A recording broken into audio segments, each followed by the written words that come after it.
Here are mistakes you might be making with your training programs, part 2. It's very common, especially in the corporate world, to have subject matter experts deliver training.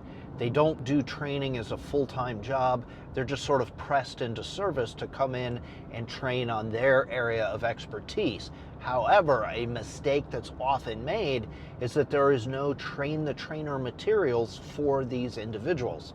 Training is a defined skill. It is a defined profession. There are established ways of doing things. And without this knowledge, it's very difficult for a subject matter expert to then effectively pass on the information that they're trying to share. And isn't that the whole point of the exercise? Another very common mistake is that the training programs are not aligned with the vision, values, and mission of the organization. The training is more focused at the transactional level. It's compliance training when you start with onboarding with HR, it's some sort of regulatory type training for safety, what have you, but it's canned set piece training. The training doesn't really underscore the mission, vision, values of the organization. It doesn't build the skill sets that help the individuals not only perform their job role, but also foster unity and alignment with the mission of the organization, with the values, the ethos of the organization. All too often it's focused on basic skill building, what is the vacation policy, and where are the restrooms. And that's really a missed opportunity.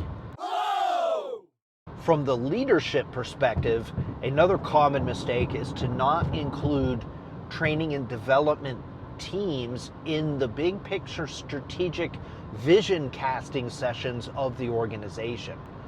When your training and development teams find out about the next big initiative along with everybody else, boy, you've missed out on an opportunity to not only have your training teams align with your vision and your plans and your initiatives and get a little head start on planning the training that will go along with that, you're also missing out on the advice and counsel your training departments can provide you, because oftentimes trainers have a very close connection with the frontline workers and the field level management of the organization, because oftentimes we're training them. So when you're having these big picture strategic vision discussions, you're missing the opportunity to get that rich, real-time information that's going to help you fine-tune your vision, to help elevate your vision, help elevate the next big thing you're going to do. From the training side of thing, another common mistake is that we talk in trainer lingo.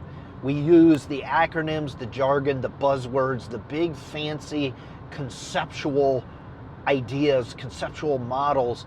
We're dropping Maslow's this and Bloom's that and Kirkpatrick's this, and we blow everybody's minds with all these buzzwords instead of just breaking concepts down into everyday language, everyday common terminology. The next time somebody requests a training, instead of slapping them in the face with Addy, simply go into the analysis process.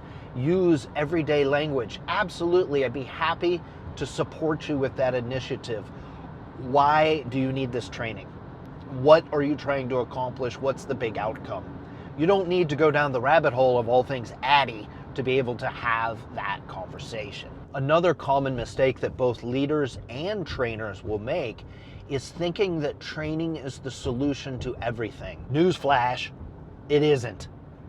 I make a living as a trainer, but training is not the solution to every problem. It's not magic. Trying to use training to solve every problem under the sun means that you're going to waste a lot of organizational energy of people sitting in training sessions that are going to have zero impact on the actual issue. Once you realize that training isn't magic and it's not going to solve every problem, it allows you to really zero in on the situations where training can have a positive effect.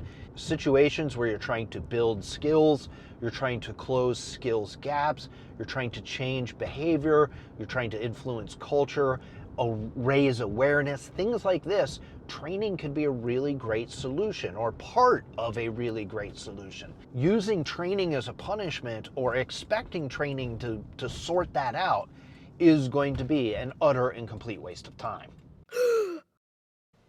So there you have it, part 2 is why of training mistakes you might not even realize you're making.